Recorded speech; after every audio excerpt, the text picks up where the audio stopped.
Professor Bruce Brown joined the economics department in 2000. Before coming to Cal Poly Pomona, he completed his PhD under the direction of Professor Ed Leamer, director of the UCLA Anderson Forecast. Bruce's dissertation empirically analyzed the impact of immigration on U.S. native wages.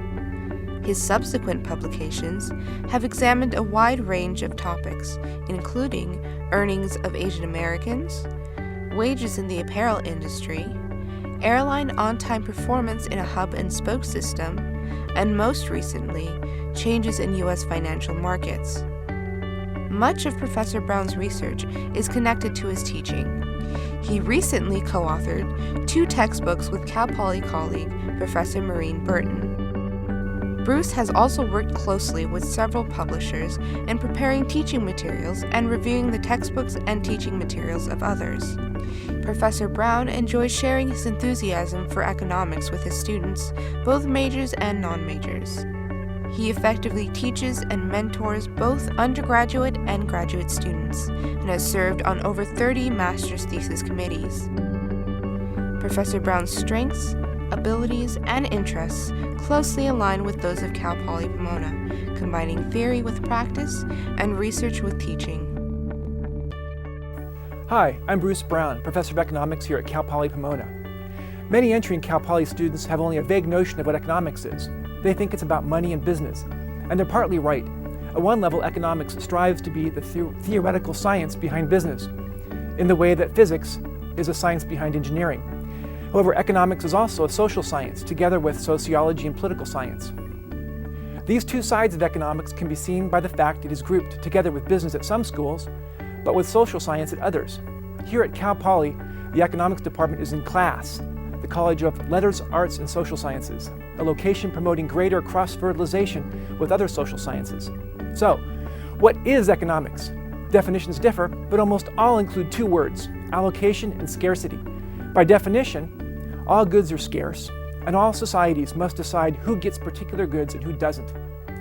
In market economies, this is decided by willingness to pay. Economists generally believe voluntary transactions benefit both buyers and sellers. Since the value of a particular good is greater to the buyer than the seller, the two individuals in society gain when scarce goods move from one to the other. For both buyer and seller to gain, do they need to care about one another? Not at all. This point is captured in the invisible hand analogy, first told by economist Adam Smith over 200 years ago.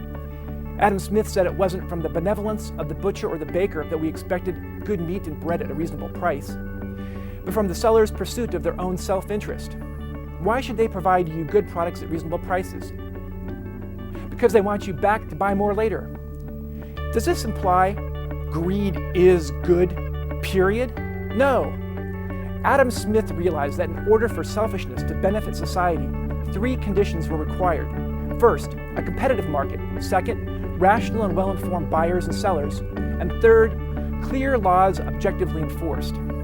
Adam Smith's view can better be summarized as greed can be good under certain circumstances. The invisible hand of well-functioning markets can guide selfish people to benefit society, although individuals may only be looking out for themselves.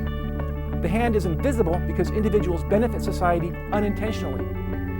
Another fundamental idea of economics goes back to Adam Smith, is that specialization increases productivity, and this can make us all richer and presumably happier. So, specialization is a good thing, but can there be too much of this good thing?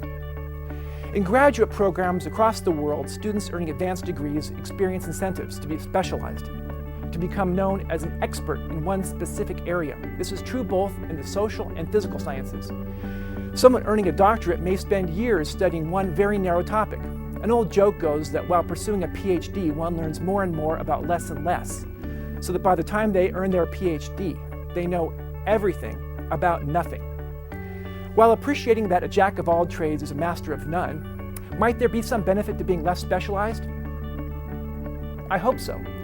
When asked what is my specialty, I find it difficult to give a quick answer. I've taught 13 different course titles at Cal Poly, and my research spans the fields of international trade, labor, applied econometrics, statistics, and more recently, money, banking, and financial markets.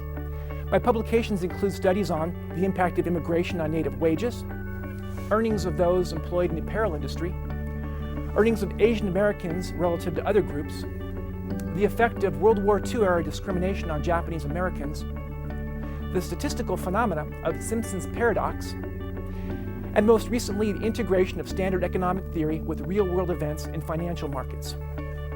4 years ago, a colleague of mine, Dr. Maureen Burton, asked if I would be interested in working with her to prepare new editions of her two interrelated best-selling textbooks, The Financial System and the Economy, and An Introduction to Financial Markets and Institutions.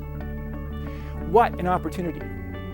I used the first book when teaching money and banking and knew firsthand of Dr. Burton's proven success in writing popular texts that clearly present standard views while still introducing non-standard material deserving of greater attention, such as the financial fragility hypothesis of Hyman Minsky. I enthusiastically signed on to this project with Dr. Burton in 2007, just as the subprime mortgage meltdown was heating up. We worked on through 2008 and 2009 as stock markets crashed, venerable firms failed, reported losses reached previously unimaginable levels, and the institutional details about which I was writing were rapidly changing. I literally would write something that was true on Monday, but by Tuesday it had changed. What a learning experience! When our books were published in 2009 and 2010, I felt like a proud parent. In writing our texts, we had the help of several Cal Poly students who served as research assistants. Involving students in integrative research is something Cal Poly is known for. A general thread running through my scholarship has been to find and explain surprising results. A mentor described this as having intellectual capital at risk, finding something new or contrary to previously accepted beliefs, verifying this finding, and then vigorously presenting and defending it is more fun than just finding something unsurprising and uncontroversial. An old joke compares two types of newspaper stories: dog bites man stories versus man bites dog. I prefer the second type. Another general theme of my scholarship is to highlight how results depend on assumptions. In lectures, I ask students, what is correct? Then I provide the definitive answer. It depends. Then we discuss how different assumptions lead to different results. I had considered this my own personal pedagogic device, but then noticed it in Dr. Burton's writings from before we'd ever met. Even before working together, we were in a sense on the same page. In recent decades, economics has become more theoretical and abstract, and researchers on the cutting edge more and more specialized. While there are certainly benefits, I believe the costs are generally underappreciated. Used appropriately, theoretical models can powerfully highlight complex aspects of the real world. Economists take to heart the old saying that a picture is worth 1,000 words, although for economists, the picture is usually a graph, or perhaps a system of equations. A potential pitfall is to inappropriately apply a model's results to the real world, Something both exciting and exasperating about economics is what is true last year may not be true this year. Some economists may not fully appreciate how a model's relevance can be situation dependent. One can usefully consider models as tools in a toolbox. Just as the appropriate tool depends on the task, so the appropriate economic model depends on the specifics of the situation to be explained. It has been said that, to someone with only a hammer, everything looks like a nail. At their worst, when using the wrong model, economists can appear to be smashing in screws with hammers. Just as some drugs only reach their maximum effectiveness when used in tandem with others, I believe economics is most valuable when used to complement approaches from other disciplines, not when used as a substitute. Many years ago, I took a political science class in my first quarter as a freshman at a large research institution. In a class with over 600 students, we read The Godfather in order to illustrate 3 forms of power, ways to get someone to do what you want. These are reciprocity, scratch my back and I'll scratch yours; coercion, scratch my back, I'll punch you; and morality, scratch my back since it's the right thing to do. Economists usually only consider reciprocity. We seldom explicitly mention either coercion or morality. Mao Zedong was quoted as saying, "All power grows from the barrel of a gun." This implies coercion is the ultimate form of power, with morality and reciprocity mere bit players. Given our focus on reciprocity, are we economists excluding the most important part of social interaction? Are we telling the story of Hamlet without the prince? I don't think so. Reciprocity explains a lot, especially in well-functioning market economies. But economists should still bear in mind that our worldview is partial, highlighting only certain aspects. To be most useful, our analysis should be combined with that from other fields. Thank you.